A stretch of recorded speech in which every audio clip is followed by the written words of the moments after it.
This is the original esport racing game. This is iRacing.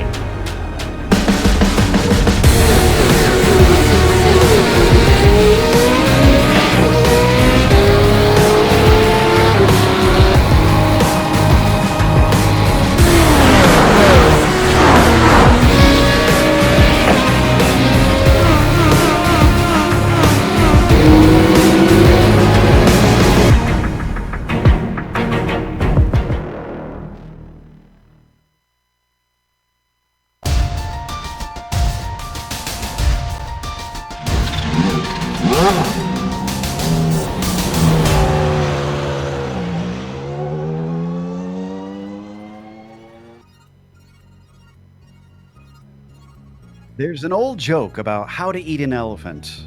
The answer is one bite at a time. Last week, Seitz took his first bite out of Holland's impressive lead. With a morale boost taking him into Spa, could we see him eat up more of the multi-time champions gap? We'll find out soon as we get ready to watch round 5 of the PRL Formula 3 series, and you'll see it all live here on the Global Sim Racing channel and the iRacing Esports Network. Hi, I'm Joe Peak, and with me in the booth is Adam Young. Behind the scenes is our director, Sean Crackers Ambrose, and he's using cameras provided by Dougie Beard.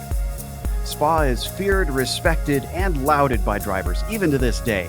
The history of this stunning track is built up as a lot to take in, so why don't we start by getting an overall introduction with our track guide.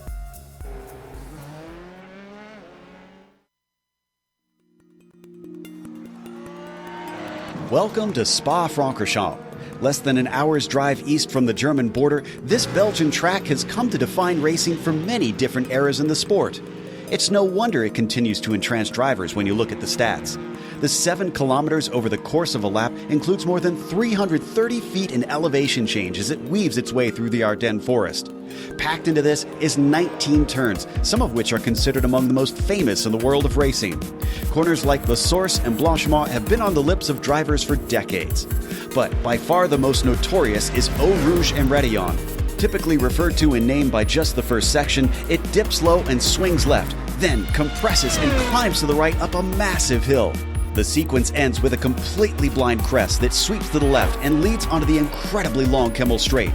The bravery required to be fast through there will pay off towards one of the most popular passing spots at Lacombe. Eau Rouge is exemplary of the rest of the circuit though. Most of the turns are incredibly fast and many include much of that signature elevation change. As jaw-dropping as the track is, you have to remember that this is the modern truncated layout. The old one, raced until 1979, was 14 kilometers in length, yet carried an average speed of 150 miles per hour. Present-day safety measures do cut down on the danger, but even in recent history, the circuit has proven deadly. It's clear why this track continues to be revered and respected by racers the world round.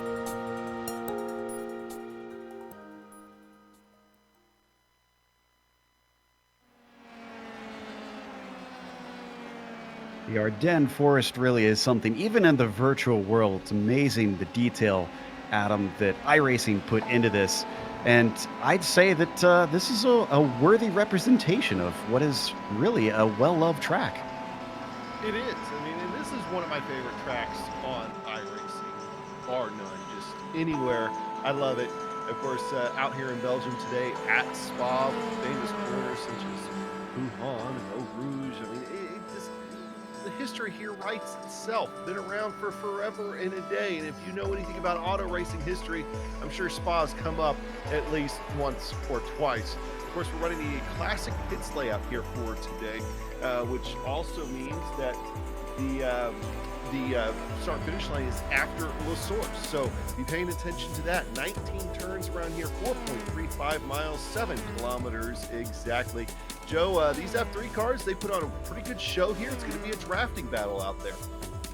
Certainly will be something we'll talk about a lot during this broadcast, I'm sure. But Let's head over to a mention of our sponsor.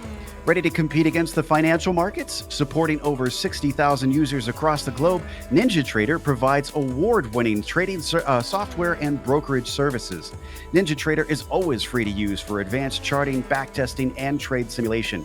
Visit ninjatrader.com to get started with a risk-free trading simulator and start tracking your performance. Big thanks to NinjaTrader for sponsoring this season once again. This season, which has been led once more by David Holland and the championship points. But that is a little bit smaller this week compared to what it was last week because Greg Seitz, finally our second winner thus far.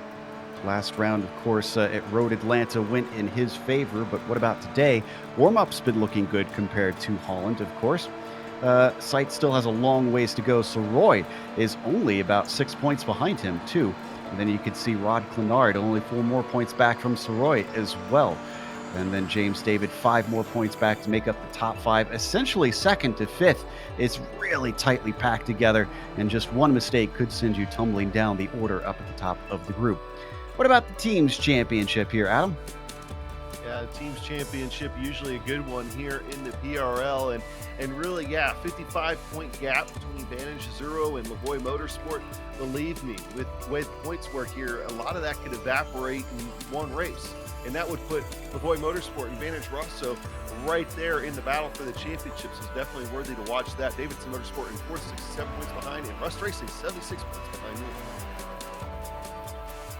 And let's take a look at the race details as well for today's event. We are in round 5, so this will mark halfway for the 10-round season. 45-minute races in this series, and they do have open setup on these little F3 cars, so drivers who get in there and fiddle can find some more speed out of that. They have a 20 incident limit. That's always a talking point here at Spa. It's the unfortunate reality of having to work within the system we've got here. Hopefully nobody will disappear because of that. And then you can see they have bonus points that are up for grabs that could help Greg Seitz maybe try and reel in David Holland a little bit more in this championship, as they also have no spare cars. So if you get any sort of damage, well, you've just got to deal with it or come in and try and get it repaired. Hopefully we won't have too many drivers get any sort of damage out there, but Spa is punishing, so you really can't take anything for granted.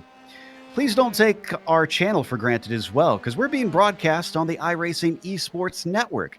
Make sure and subscribe when you get the opportunity. All you got to do is click on the big red button that says subscribe, and then you won't miss a thing here on IESN. In qualifying, David Holland, well, he wasn't doing too good first time around. Now he's managed to get it up to the provisional pole, goes ahead of Greg Seitz, so looking a little bit stronger here on one lap pace than he was during the warm-up. Yeah, and David Seitz, Greg Seitz. I don't know where I got David from. Oh, probably because David Holland on the screen right now. He was very quick in practice, still very quick out there in qualifying, of course, on the provisional pole like you were just talking about. But Greg Seitz is really only 2/10 off. So if he's able to squeeze out another lap or two here, I think David Holland can still be pressured into the pole, into the back half of the first row. I'm already can't talk, Joe, and the race hasn't even started. You just blame all the Belgian names for the corners. That's what's tripping you up. As Seitz took the pole, and then Holland immediately went faster than him, almost less than a second across the line to take it away. So poor Greg Seitz has got some work to do to try and beat David Holland. Now, the temperatures here today are pretty cool. It's only 68 degrees Fahrenheit on the track surface, and it's sort of early in the morning, so about a little after 10 a.m. virtual standard time right now. But Adam, one of the things that I'm kind of curious to see is we've been watching these new tires on these cars, and this is a track that has a lot of high-speed corners. That tends to heat up tires, and we've been kind of watching to see if, the tires could maybe play a role in strategy, whether you take them or not. But that leaves a big question mark in my head. Does the cool temperatures sort of take away the effect of the long corners? I mean, what are you thinking?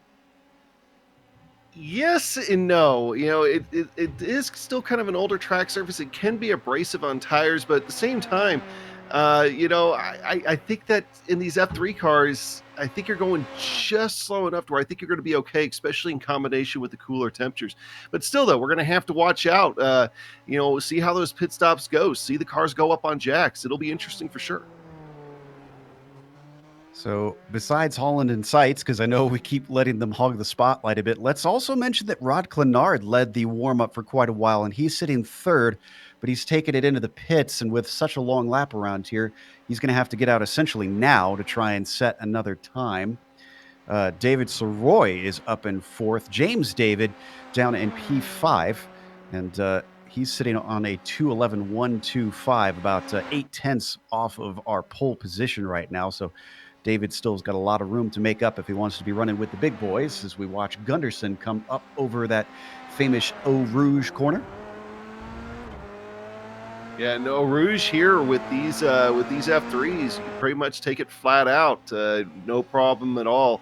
In F1 cars you're usually able to too, but these have just enough downforce to where they shouldn't have any problems with Eau Rouge here today. Watching Kevin Santana right now as we see McLaughlin try to improve his time. And looks like he goes just about a tenth faster on that one. Here's Santana now in that 666. He's currently sitting in 7th place with a 2:11.4. Last was his quickest. Must have had an off track because that one did not count for him. And of course, if anybody's ever raced at Spa in any car in iRacing, those off tracks, they can be a little tricky sometimes. So it's pretty easy to do, especially when you're pushing the limit. That's a good point. And, we mentioned that they do have that 20 incident limit here today. Do you have an over/under, Adam, for how many cars you think will lose to the limit, or do you think everybody will squeak through? In the race, usually it ends up being okay. I've done enough majors races here. Those 2.4 hour ones. You remember a few years ago, we even did the 4 hour race here, just a single driver, and even being fatigued toward the end of that 4 hour race in a GT3 car, was still able to manage the off tracks. Now, that could be a little bit different here today, but I really think that once these guys get into race mode, it becomes a lot easier. It's qualifying when you're trying to find even a hundredth of a second that becomes a little bit more of a problem. This is Verity that you see on screen, and he's coming down across that old classic pit line, but he doesn't go quicker than his 2:11.9. That's a 2:12.7. Certainly not a track where you want to mess with the fuel too much, even though you do have that slipstream, because you can't exactly coast around in most cases. Nah, no, and we've seen it happen here before, where people run out of gas, and yeah, you're not getting back around. And the tows here, they're long, so if you mess up fuel calculations or whatever, you're going to be taking yourself out of anything. I always like to put in a little extra here just because it is so tough, and it's one of the longer tracks in iRacing as far as what these guys are going to run. Yeah, I want to say if you take the Nürburgring out, Nürburgring and Le Mans, this is among the top 5 longest, I want to say. Well, to look into that. Right. Yeah. So Roy, as he crossed, had another off track somewhere, and that one didn't count, sadly. Looks like Holland's back in his pit stall, so he's actually done for today.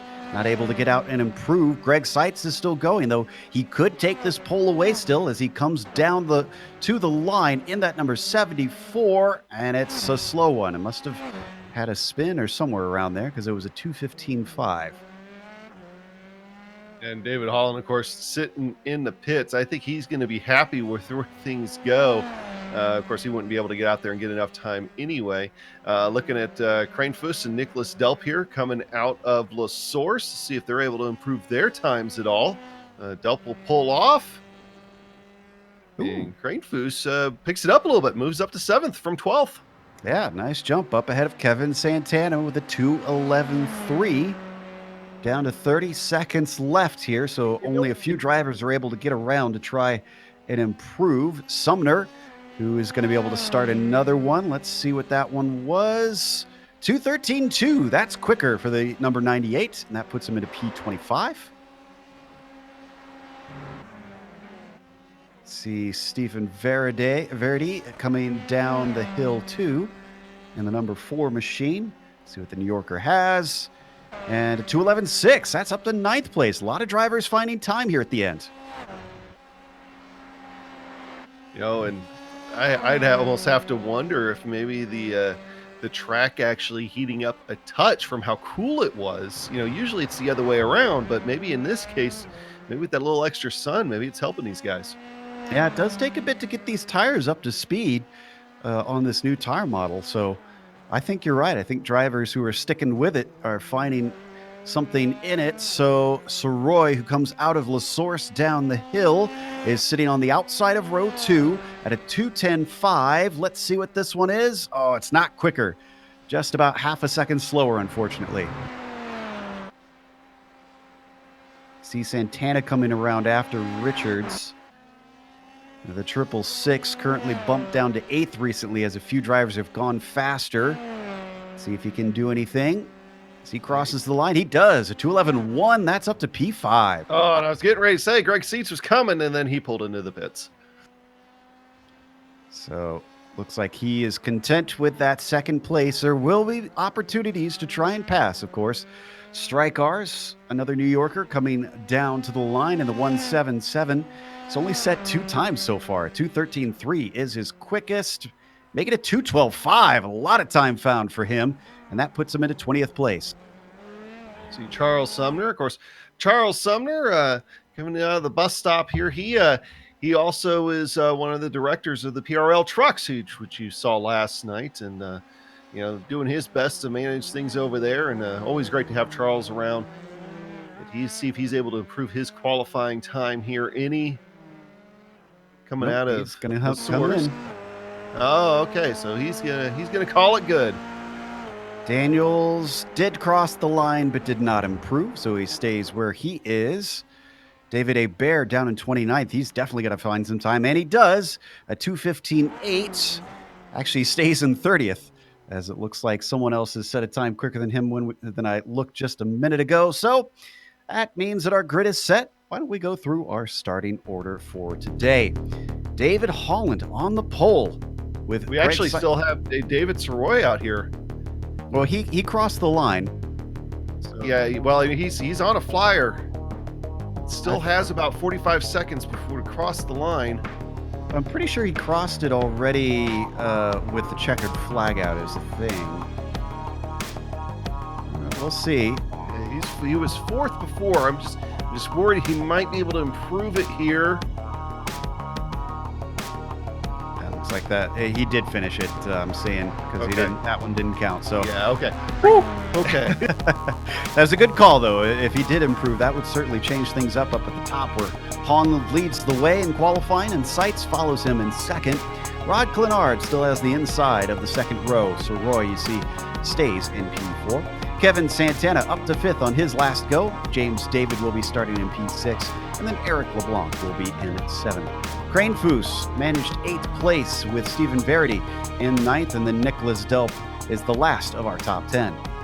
Owen McLaughlin will come in 11th, Armando Edwards in 12th, so they'll make up row 6. Row 7 is going to go to Raymond Day and Andy Spicer. Row 8, David Cristal and Joshua Daniels, qualifying 15th and 16th. 17th is going to go to Brett Thurman. Juan Francois Matt will come in at 18th position, and row 10 is going to go to Matthew Gunderson and Kyle Struck.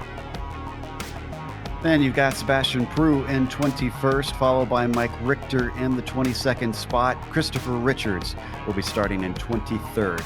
Jay Steffi starts 24th, and Rob DeLuca is in 25th. Charles Sumner, we saw, was only able to manage 26th spot. Jeff Jacobson starts 27th, and I know it says the Hammer, but that is Kyle Kammer out there in the number 7 car. He'll start 28th. Daniel Barnett, 29th. The last driver to put a time in was Hebert. Felton is in the session, so it looks like he will start with a 31-car field here today. Standing start, but with this on the classic start line, they will not be diving into La Source. Eau Rouge still has its problems as you can run into one another climbing up the hill, but it should be a little bit easier for drivers not to get tangled with one another up that famous set of corners. See, the temperature is still pretty much the same as we wait for maybe about half a dozen drivers to find their way out to the grid, including quite a few of our front runners here. Santana, one of those, looks like he's now found his way out. Seitz waiting on him. James David Those are the last two as they get their setups all tweaked and ready to go. Is David going to join us, or is he going to start from pit lane? He is going to join us. Everybody is out there. So the engines will start to rev. The lights come up here at Spa-Francorchamps for round 5. Green flag is out. Off the line, not the best as starts there from Holland at first, but now he starts to get into it. Seitz immediately slots into line. So does Clenard. Santana manages to get ahead of Soroy. Gets into 4th place there. Mostly single file as they come over Radillon. Yeah, but already you're looking at Greg Seitz trying to take that lead, and you've got, looks like Rod Clenard trying to use that draft as well. Top 3, getting a break. This will be the first trouble area going into Lacombe as those tires are still cold. Seitz manages to take it under braking. Holland falls to 2nd. Clenard stays in 3rd. Behind them, it's all clean through Lacombe. Good start for the field in the first set of corners, but we're not out of the woods yet. Down through Ravage and into No Name. All of the drivers snaking into the valley at this point. Can they stay close to one another with the buffeting of the car ahead as well? All these fast corners. As we mentioned, there's downforce involved, and staying near the driver in front of you could prove a challenge. It does, and the aero wash in these cars, especially through the more high-speed corners, is very real, and that'll be something to watch out for. Particularly, I think, we go for our first trip through Blanchemont here in just a moment. That'll be one place I'd really be watching for the aero wash. Extremely fast corner. They're going to be coming through in just a moment as you see them off of Stavilo now. Greg Seitz still your leader. Holland hasn't really been making any moves that we've seen.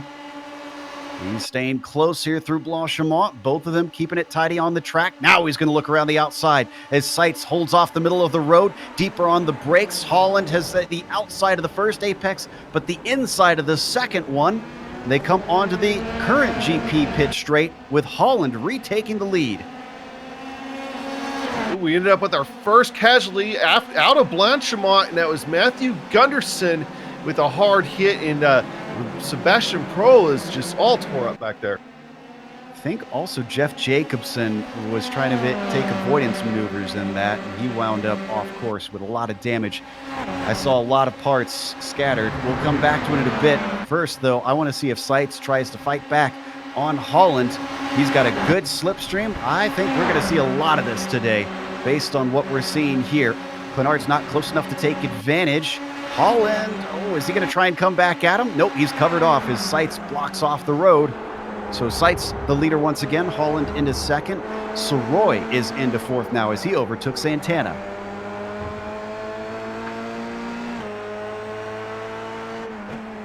Let's head over to that replay of what happened in Blanchemont. So Thurman, Gunderson, Prue, I'm seeing all with big damage and already in the pits. Yeah, Stryker and Jeff Jacobson still trying to make it around to the pits. They're all tore up. Is just looking at the carnage back there. I thought Blanchemont might be the first trouble, second trouble spot after Lacombe, and it turned out to be right. And it was 2 cars that had a little bit of contact. Wow. Not what you want to see. That Stryker is involved in it. We're going to look from Kyle's perspective. Just did not anticipate that car getting its nose in. It was just from there, a chain reaction as everybody behind had to scatter to try and avoid. Meanwhile, let's head back up to the front because Greg Seitz is under attack once again. David Holland going to try to do the same thing. It worked for him last time. Is it going to work a second time, though? Nope, not this time. Rod Clenard was thinking about doing the over-under there for a second. He's going to back off as they head toward La Source. So interesting. Not sure if that's Holland just not deciding not to be as aggressive or if that was Seitz chopping him off there. The second part of the bus stop. They come to complete another lap. And let's see, how many do we have here in this top groups? Looks like Looks like it goes back to fourth with David Soroy before it breaks up, and James David has lost the draft. Oh, and here comes Holland again. He might have enough room here to clear him. Greg Seitz trying to grab as much of that side draft as he could. He's going to slip in behind him. I know that's a term that we use a lot in stock cars and things like that, but it's very real in these F3 cars. So clean pass up at the front once more. Behind them, I mentioned Santana has dropped off, or James David had dropped off. Santana's actually passed him, and Eric LeBlanc is the third in line, this little mini group we've got from 5th to 7th. Oh, we had a problem with Daniel Barnett. Yeah, it was just a self-spin for him. He's back on track. Everybody managed to avoid him. Didn't hit anything as well. Stayed out of the wall. He's down to 25th.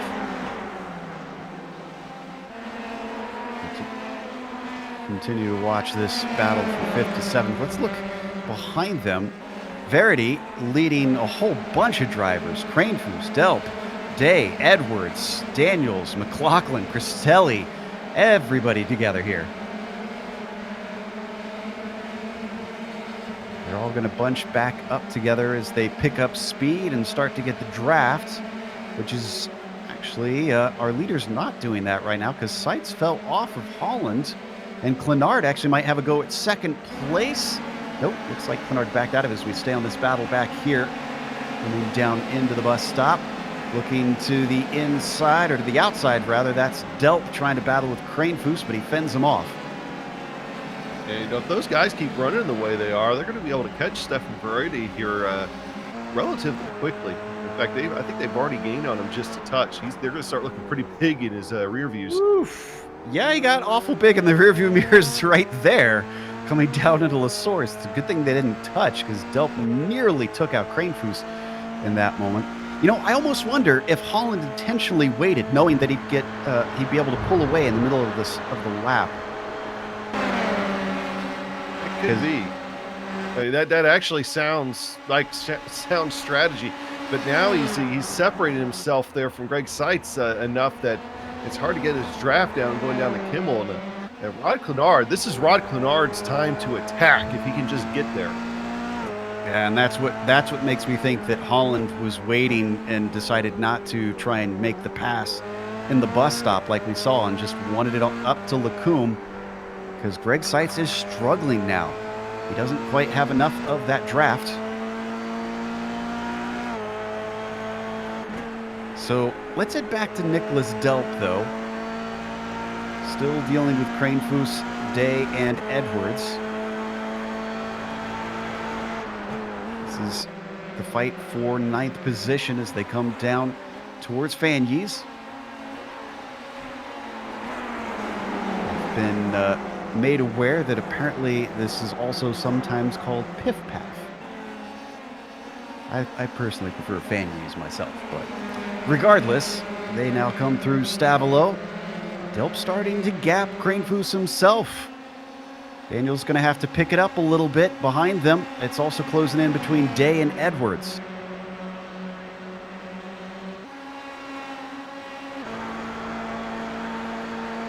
Just look at just how things are just now starting to spread out, both lead pack, except for that front pack. I really think that Holland didn't have himself the best second half of the lap there, so Seitz was able to close in just a little bit, not a lot, just a little bit. We'll see if he's able to get his draft, but still, though, this battle here at Raymond Day and Armando Edwards that you have on your screen, just looking at Armando's been pretty quick himself here the last little bit, and see what he can do. Of course, he's just trying to get that spot back from Raymond Day after getting passed earlier on. They come down into the compression here, heading into Eau Rouge, and it's going to get light over Radion. So far, no dramas through that corner for everybody. This is looking good for Cranefus. He's starting to reel in Delp. You can see everybody trying to follow in line. Someone there tipping a wheel in the dirt. But Daniel back off. But same with Armando Edwards, had a huge run on Day, and he decided to back off.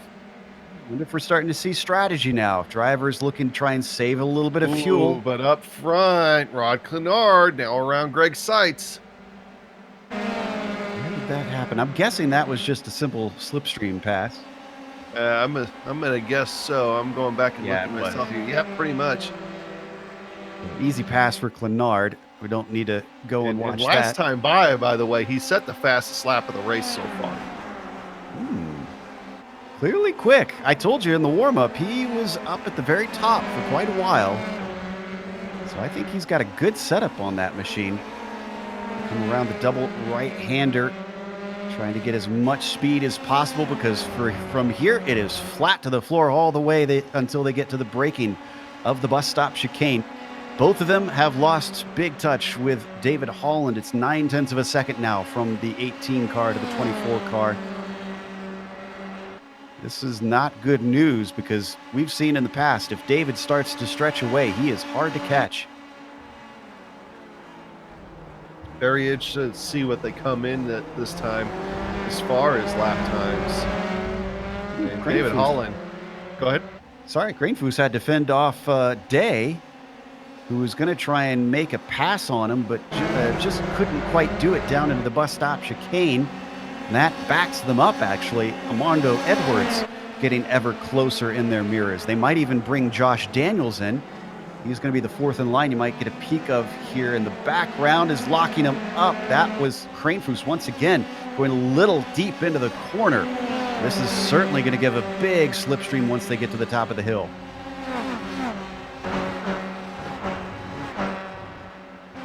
Careful not to have too much of a run before you start climbing up the hill because very easy to start thinking about maybe running in the back of somebody through Radion and Eau Rouge. Going pretty wide there down Kemmel. Yeah, and that was Day in the middle. He's got the most momentum. He's got the nose ahead. He's going to take the apex away. Edwards manages to get past Grainfoos and fins him. Oh, and Daniel spins it coming out of Malmedy. 55 was trying for a cutback, it looked like, and just took it way too far over into the grass. And it doesn't take much right there. He just snaps right around on him. And it took him a good long while before he was able to get back on track, too. Teammate to Seitz, unfortunately, going to lose a lot of points there. They were looking at a decent points day for the team championship until that happened. See him headed down the hill into Puhan now. I'm counting 10 spots lost for him, from 10th down to 20th. Clenard's gap to Holland has increased significantly, 1.7 seconds now. Something must have happened for the 24 because he dropped a lot in just the half lap since we last looked. Yeah, I think he started thinking a little bit more about... he just got turned! He just got turned by Seitz! I think Seitz was not anticipating him braking when he did into the bus stop chicane, and that's actually going to allow Soroy in a second. Let's look at the replay.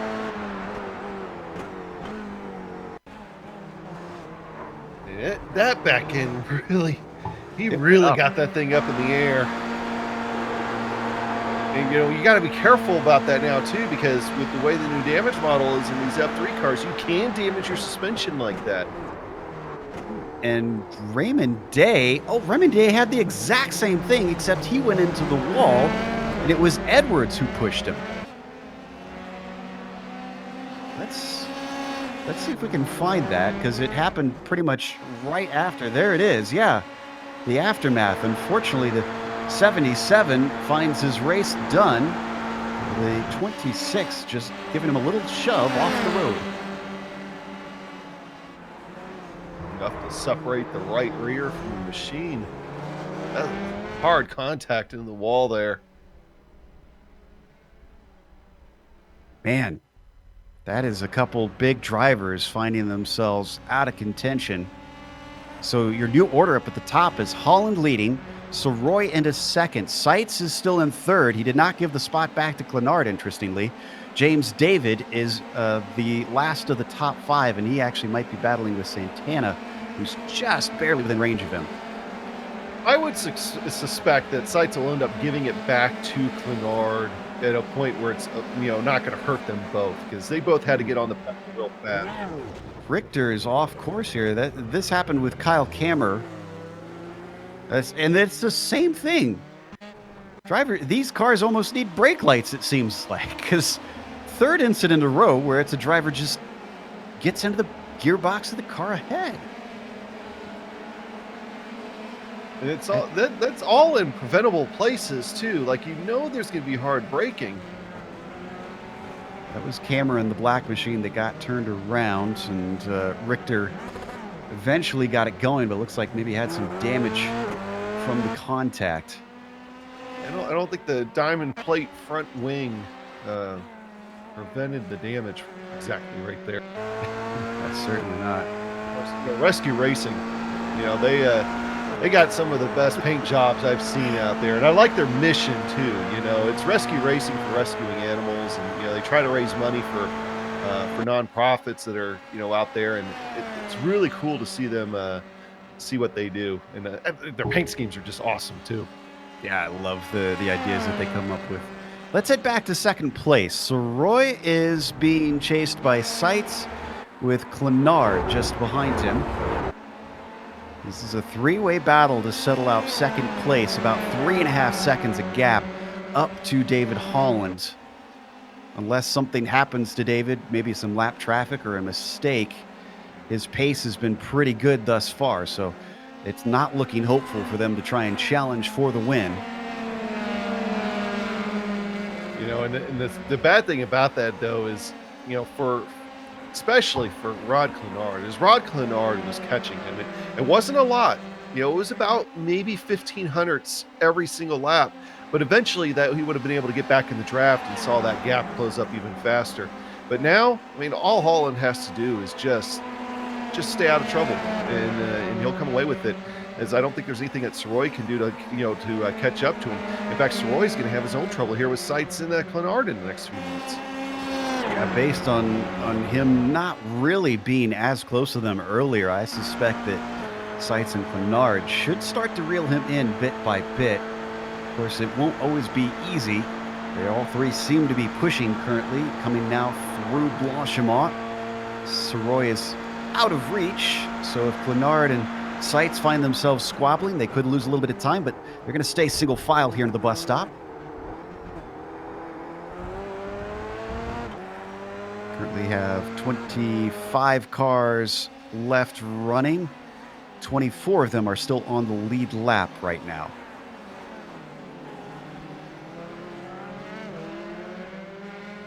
That's out of 31 starters as well. That's a decent chunk of cars gone in just the first 8 laps here. 9 laps, rather. Josh Daniels, who we saw at the tail of a train earlier, is now in the reverse situation. He leads Owen McLaughlin, Jean-Francois Matt, and Andy Spicer. This goes from 11th, 12th, 13th to 14th.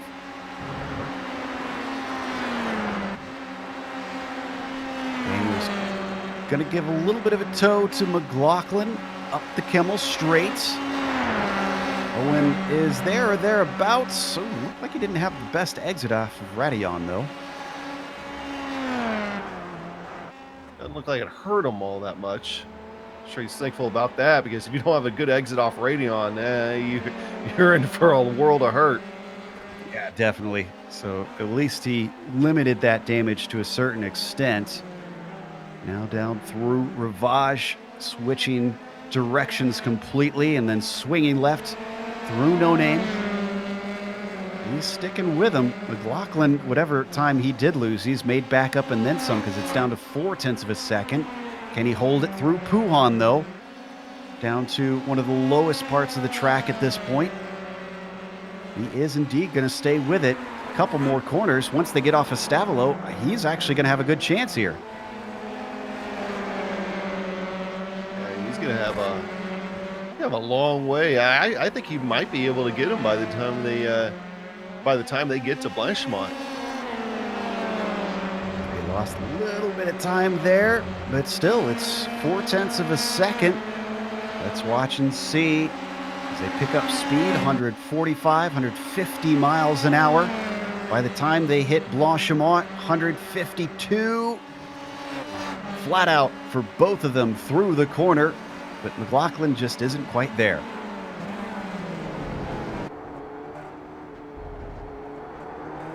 Keeping half an eye on Soroy, Seitz, and Clenard. And actually, I think, oh yeah, Seitz is there.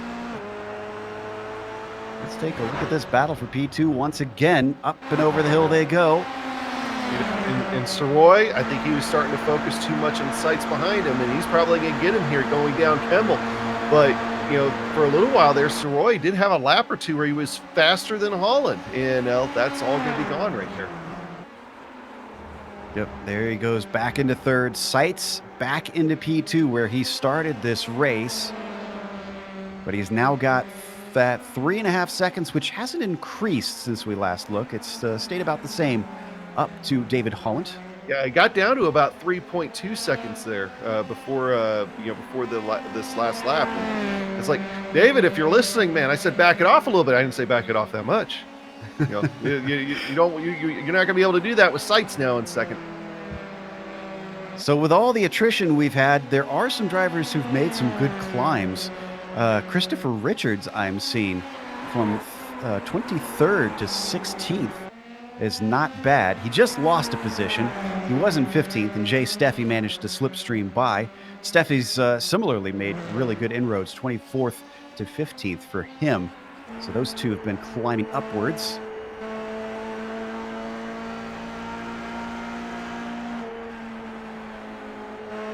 Oh, and they're going to swap around just like that. Richards goes right on back by. That looks like a bit of cooperation to me.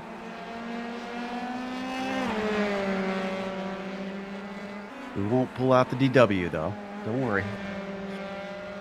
Are you sure? I think you do a great DW. Yeah, no thank you. Let's head up to the front once again, because Soroy's still holding on to Seitz. And this will be telling. I don't think he was close enough to try a pass into the bus stop, but if he stays as close as he is, he'll get an opportunity up into Lacombe. Speaking of bringing... Oh, no, we won't get an opportunity because Seitz is heading into pit lane. So a bit of an early stop here. Halfway. Maybe he just feels like he's losing too much time sitting back there playing with those guys. Could be trying to get himself on some fresh tires and see if that would get him a little ground. Santana also in. He is taking tires. Which, by the way, Raymond Day has made it back out onto the racetrack. So trying to get whatever spots he can for the team battle here since he's on Vantage. And you already have Rod Clenard up there running in the top 3. Matt pits, Spicer pits. Cristelli took his a couple laps ago. He was the first one in. We didn't really report on that. So we watched looks like, oh yeah, another driver up there taking tires, trying to figure out who that is in front of Matt. But I was about to say, speaking, that's Andy Spicer. Speaking of DW at Spa, one of my favorite memories is hearing some of the NASCAR commentators talking to Michael Waltrip, who actually did an endurance race here at Spa in a Ferrari. So I can't imagine the experience for his co-drivers racing with him around this track. I'm sure that was an experience. Meanwhile, heading back to Steffi, who's dealing with a charging Kranefuss, trying to come back through the field. I wonder if actually Daniel took this spot back recently. Yes, he did. So did Steffi have an issue? I wonder if Steffi had a slowdown penalty. Yeah, I think he did. He's going slow for a good while. I think he did. I think he clipped it just enough in Radion and Eau Rouge. So he kind of waited to the last second to be able to serve it, but he did. It was around a lot of cars, so it looks like he kind of needed a spot where he could make it happen. Oh, and Soroy and Clenard are responding, so is James David. They saw Seitz go in, and they're not going to let him get away with the jump here. I'm going to assume since Seitz took tires, we'll see the rest of these guys do it too. Let's see. Oh, Soroy. No, Soroy does not. Neither does Clenard. And where is Seitz? So they're going to beat Seitz out, it looks like. 7.1 second stop for the number 74. Soroy is ahead.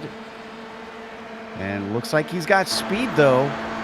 So he will have momentum in his favor, but it was just quick enough. I don't think he's going to be able to catch Clenard before the braking.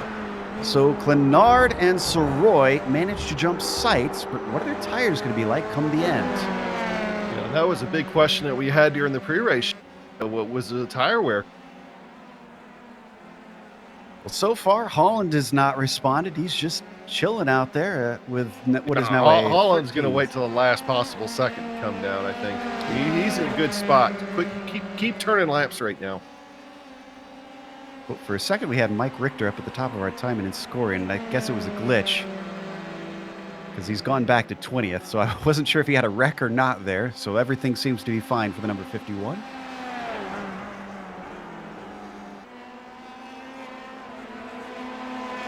Taking a look at our leader in the number 18. He's coming up to the pit entry soon. With this being the old pits, it'll be after La Source. Eric LeBlanc holds second place for the moment. Verity third, Edwards fourth. So, does the Vantage driver swing it in? Yes, he does. There he goes. That's one lap difference from those behind him. But does he take tires? Down to 18 minutes left on the clock. So probably about 9 laps left to go if I could speak today. Texas Eric driver coming down as well. He's pitting in for 4th. Tires going for back Holland. to see where Soroy's at. Soroy's coming out of the Source. Excuse me. I can't talk either, Joe. We'll just let Sean do the rest of the show. It's a plague, I guess.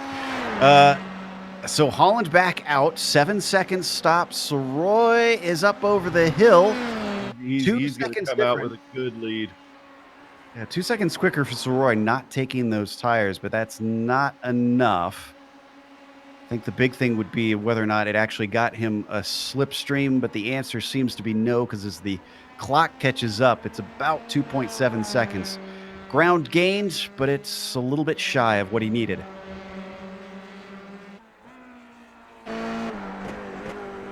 And that's just about everybody having pitted. We're only waiting on Armando Edwards, who apparently has got a very light right foot here at Spa, because he's the only one still going. And he's going to inherit the lead here at least for a lap.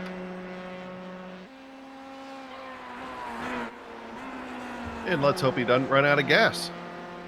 Yeah. That was another thing we talked about in the pre-race show. This is one place that you just can't do it. It's also one place that's very easy to do. He's coming out of Stavelo now. Stavelo 2. Been renamed in recent years to Curva Paul Frere.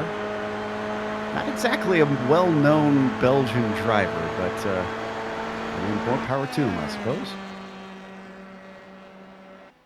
Out of Blanchimont now.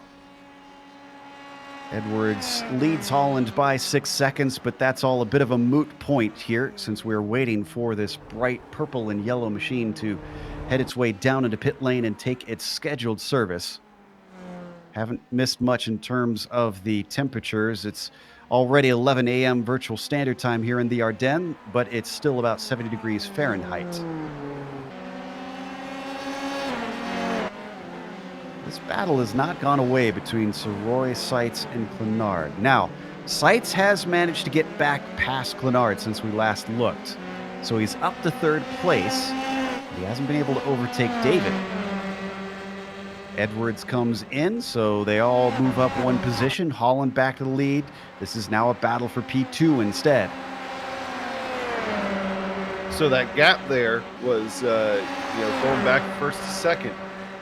Before the pit stops, we was talking about it was about 3.5, 3.2. Now it's down to about, I believe that was 2.8. So it did shrink a little bit. Seitz gets around. It's David Soroy for second and shuts the door before Rod Clenard's able to get there. But I know Rod Clenard should be able to have a good run on him here. Rod Clenard's fantastic in this portion of the racetrack today. And this is not what Seitz wanted in terms of the situation today.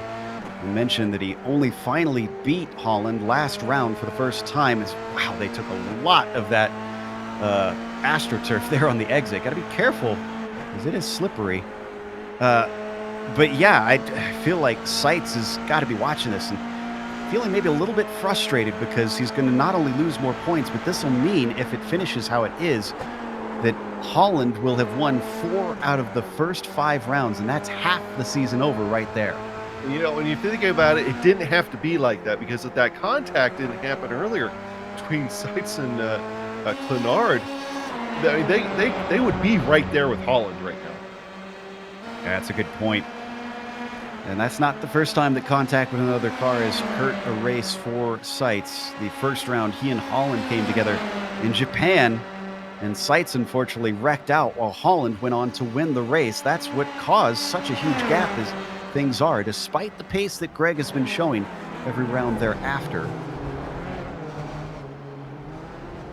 Back onto the new front stretch once again. Soroy starting to drop off. Clenard still keeping him under threat, but this is what Greg Seitz wants, to not really have anybody to hassle him. Oh, but Seitz bobbles it coming out of La Source, and all that time that he gained goes right back, and the slipstream gets right into the hands of the number 19 once more. Well, while that calms down for a second, let's go take a look at the battle for P8 here. And that's pretty good. Yep, that's coming around La Source as well. I'm actually, you know what? I think Seitz might be overtaken. Nope, we can stay with this. So I was going to say, I thought maybe Soroy was going to try and fight him back, but he decided not to.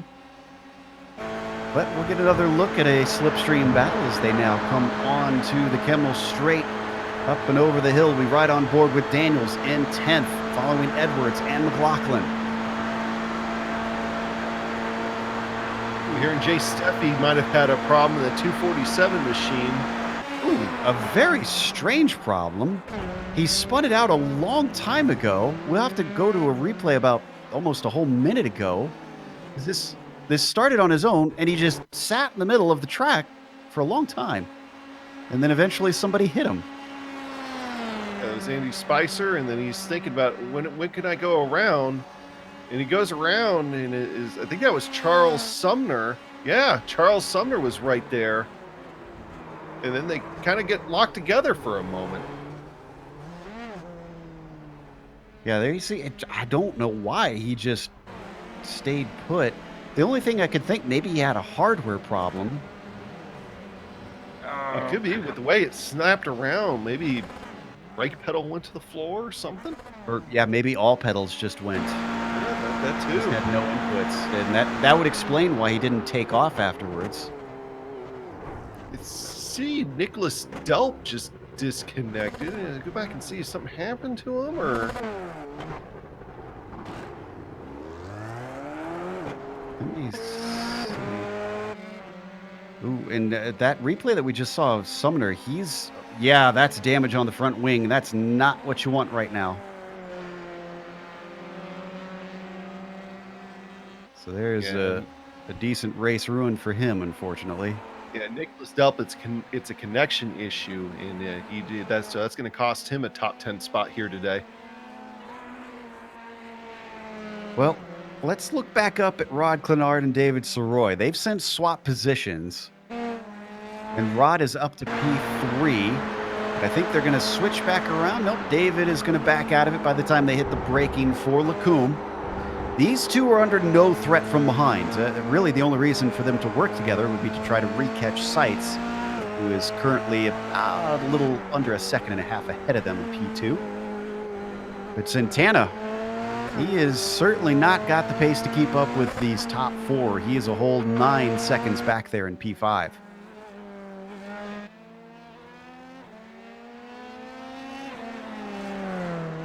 Just just looking at everything here, Joe, and you still have some of your guys that are able to take advantage of things like Joshua Daniels and Stolly. You got a couple of people that fell, like James David, but overall, I mean, these guys, especially in the top five, I mean, well, really the top six, all starting at or where they were very close to start this race. David Holland was pole, Greg Sykes was second, Bernard third, so not a lot of movement at the top half of the field, and just a lot of passes in between. But now they're starting to get a little bit more spread out here. And Rod Kennard, he needs to get back up there and try to challenge Greg Sykes, because we know he has the pace to do it here today. But while that was going on, now David Holland stretched it back out to what it was before the pit stops. Yeah, a whole 3.5 seconds again. He's certainly keeping everybody at arm's length. We're right on board with our leader now. His quickest lap, though, happened pretty early, 2:10.9 on lap 4. And he did take tires, mind you. And he's had a couple laps now to get them up to temperature. Let's see what this one's going to be as he crosses the line. Well, there's your answer right there. They're definitely up to temperature. A 2:10.8. It's the fastest lap anybody has set all race long. You get a nice little tow from Barnett, who stays off to the side. Barnett, the last of our runners currently, back in, I believe, 24th position. Drivers we've lost so far today are Delp, Matt, Jacobson, Thurman, Gunderson, Strykars, and Prue. We're under 9 minutes left to go here in round 5.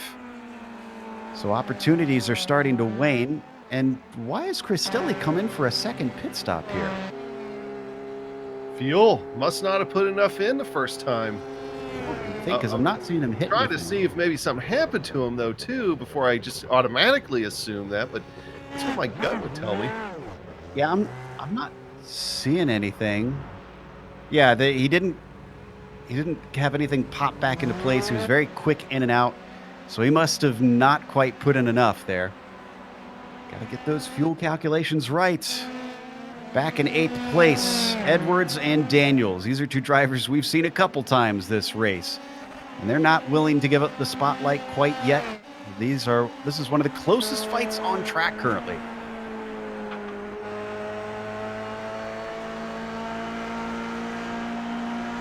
As we ride on board, looking up ahead, get a sense of speed around this track.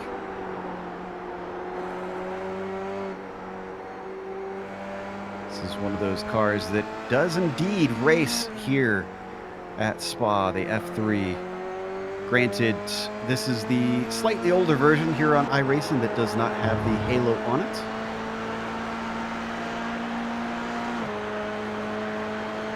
Gonna get a great tow on the run up to Blanchimont. Yeah, I was going to say that pull him in. as much as the halo is improvement as far as real life safety and everything, I'm okay with it not being an iRacing game. Just okay. And looking to the outside, down into the bus stop. Edwards is going to be able to fend him off. And he's going to stick with it with a good exit coming onto the front stretch up toward La Source. He takes a look to the inside, but Daniels elects to come back to the racing line. Interesting note about the halo, though, from what I've heard of people who've tried it in other games, is that while if you look at it normally on like a single screen or a triple screen, it's a little bit hard to see around. If you have a Rift or a VR set, you don't even notice it apparently, just from the dual vision effect. Yeah, I've heard that same thing too. Especially when you talk about as we look at now coming back here on Edwards as Daniels, he might be able to get it. He's going to have the inside. He's going to still have to slot back in. That's what a lot of the guys say about the debris deflection device on the IR-18 is that if you're VR, it really doesn't affect it. A lot of us guys have just kind of moved our seat, quote unquote, up to kind of get around it, but it's still hard. Yeah. There are other not PG nicknames for that thing too. They're kind of out there, but it gets distracting. We had a single car spin. Don't need to go to it, but Rob DeLuca finds himself in 19th, and I don't think he lost any positions with that mistake. This was down to the bus stop. Joe, I just realized you got me up on my soapbox there for a minute without the proper disclaimer, and it took almost this entire race for it to happen. I know how to keep things civil here. So 5 minutes left to go. And I'm curious who will be able to remain civil on track with the few battles we've got. I really think going back up close to the front, I think Clenard he's starting to reel in sights here, slowly but surely. I'm beginning to wonder if it's going to become become just a run out of time thing by the time he gets there. I find it fascinating as well as we ride on board with Clenard trying to chase Greg. He's leaving Soroy behind, and I've been noticing this more recently with these cars with the new tire model. It seems like the pace over the course of the stint can vary depending on your setup, it seems. Because some drivers seem to just start to fall away towards the end of stints. They really do. And, you know, we're seeing that right now with David Soroy. I mean, he's really fallen back behind those guys when he was conditioned. You know, when he was up there. I mean, it's just the difference in just the run, and he's on the same package right now that Greg Seitz is on. Ooh, I think Edwards and Daniels are going to be side by side, with Edwards to the inside coming up into Lacombe once again.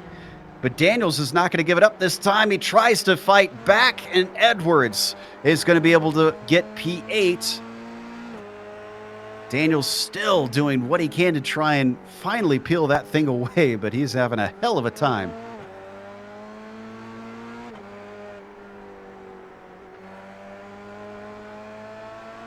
For some reason, Rob DeLuca's head into the pits.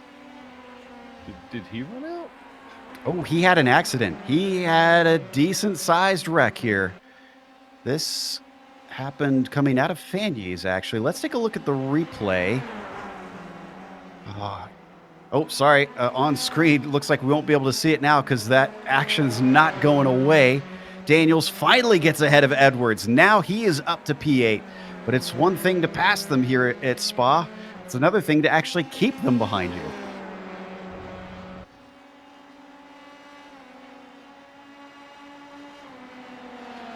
Let's wait and see if we get another pass here once they come up to the bus stop. If there's no attempt, I think we can get that replay on DeLuca. Oh, he's climbing up fast. Oh, off track there for Daniels late in the race, but still holds it together. Covers off the middle of the track, slides it into the bus stop chicane, manages to catch the car and keep the position, but he looks a little bit rattled here. Dive to the inside by Edwards, looking into La Source. Brakes early, though. Not a serious attempt.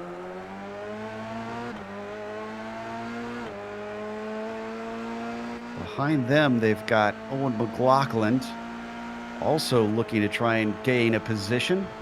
Here you see him as we ride on board, looking back from Daniels. Quick dive off to the left there from Edwards. He carries the speed well, though. It is once more a drag race. Momentum in favor of Armando. The 26 could manage to have it ahead, and he does. Well clear by the time they hit the braking. Give P8 back to him. Yeah, I mean, he knows time's running out, so you're going to see more and more aggressive moves there. And that is the battle on the racetrack, by the way. Everybody else is kind of out of touch here. Crane Foos just swap positions. Top 10, but just outside the top 10, yeah, I got that Crane Foos Richards battle. I think, did Richards just take it?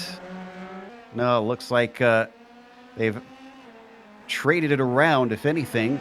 But right now, it is Daniel in P12. And we're actually going to get the white flag here pretty soon. Because with less than a minute left, Holland is going to be coming down the front stretch.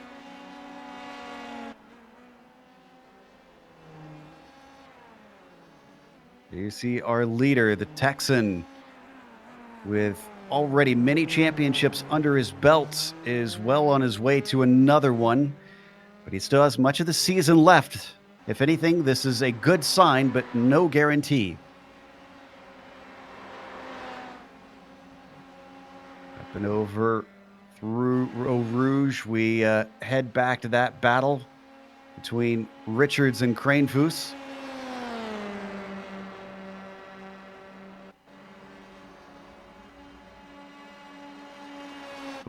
And it's going to erupt once again between Daniels and Edwards. Edwards behind Daniels.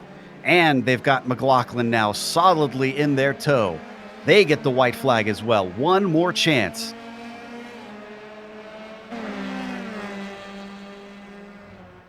Yeah, that's gonna be a tall order, but still a doable one at the same time. Is Armando? Armando really had a good run there already on an Eau Rouge, much better than what Daniels had.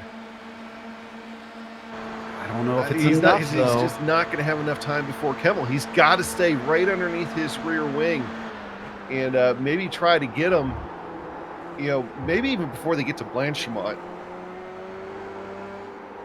Yeah, it's either going to be that or the bus stop, I think, from here on out, unless he makes a wild final dive into La Source. Sometimes it's come down to that here in the classic layout. Yeah, you see, my concern is making an aggressive move when you're trying to get down to the bus stop, even going for the position at the end of the race. That could be dangerous. We've already seen it a couple of times today. If I'm him, I'm trying to make that move before Blanchimont, at least having my nose in there before then. That's me though. Take it with a grain of salt. I'm not a road course racer by nature. David Holland has 2 more corners to go. Out of the bus stop chicane, he responds emphatically to Greg Seitz taking a victory last week. David Holland in that number 18 machine really only got past and hassled in the first few laps, and then from there he was gone. Victory here today in Belgium for the number 18 as he crosses the line. Seitz is going to follow him home in second, with Clenard rounding out another podium for the number 24. He's racking those up this season. So Roy with fourth. What about our battle between Daniels and Edwards?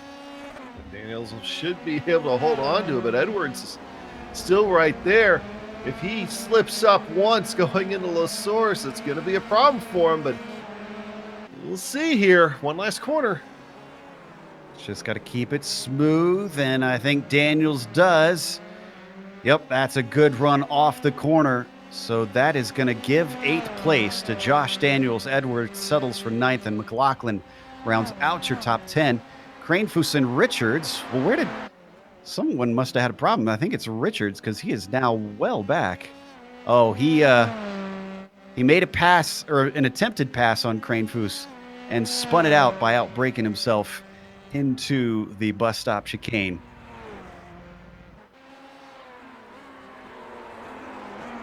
Now, last cars on the lead lap are actually also still looking to try and decide 19th and 20th.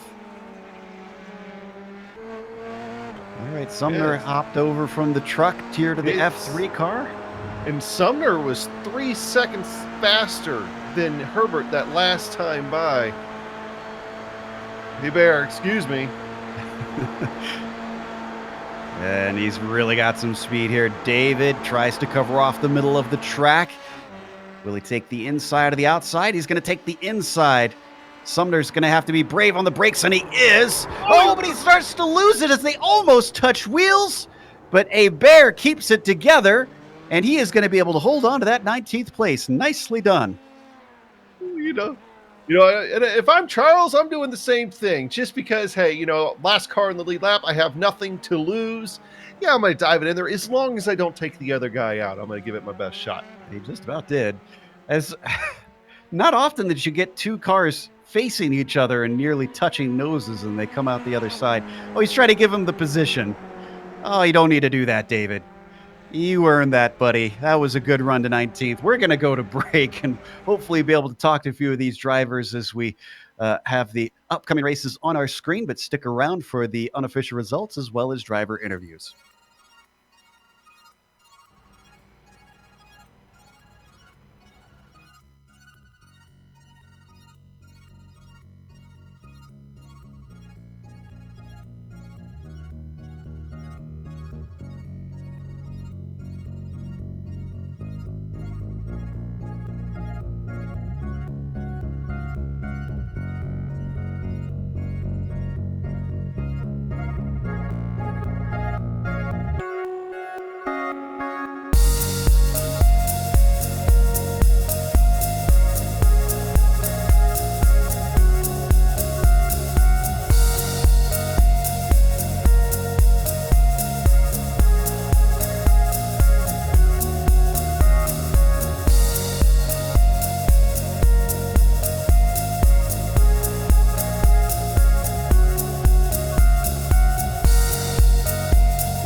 welcome back to Spa-Francorchamps. David Holland took win number 4 out of 5 races this season in the PRL F3 Series.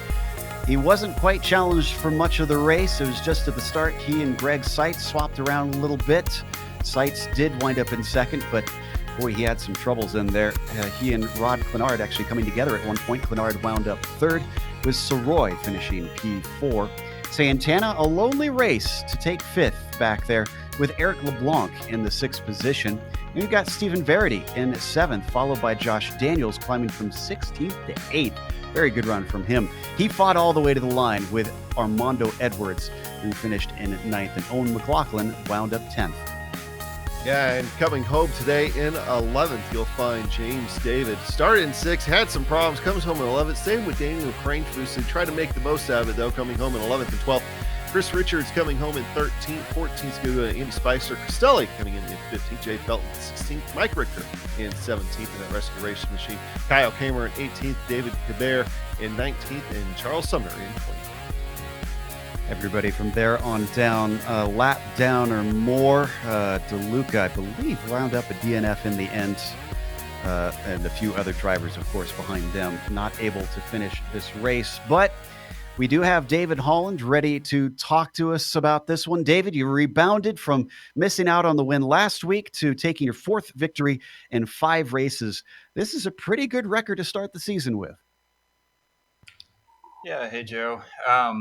No complaints there. You know, I figured it was going to be a little bit more of a battle, but I think early on, unfortunately, Rod and Greg ended up getting into it. I think there might have been some connection issues there.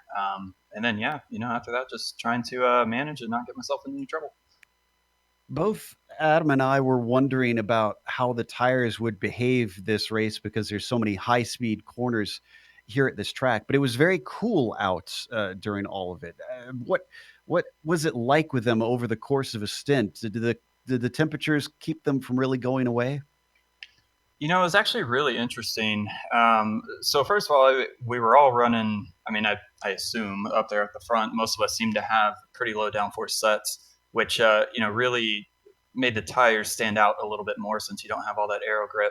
And it was strange because it almost seemed like you couldn't push it 100% for a whole lap. And you kind of had to pick the sectors that you really wanted to push it in, or just, pull back a little bit more than you would normally, because you would just start to melt the tire and you would start to feel it immediately. So you really had to manage it quite a bit more than what we've been used to. And like I said, I think it was just due to the mechanical grip being a bigger thing here versus the aero. Well, looking at the schedule ahead, up next is Sebring, but there's always plenty of other tracks to consider too. Are there any that you see in the future that you consider any sort of weakness for you? It being Sebring next, I actually am not sure if that's correct, because I thought I looked at the schedule and the next track we were running, I've never run there before. I actually had to purchase it. So I don't know if it is Sebring. I'm not trying to call you out, but I actually don't think that is what it is. All right. Well, we'll double check our calendar, see if maybe we've got that wrong, but we'll try and update it. Regardless, congratulations, and anybody you'd like to thank before you go?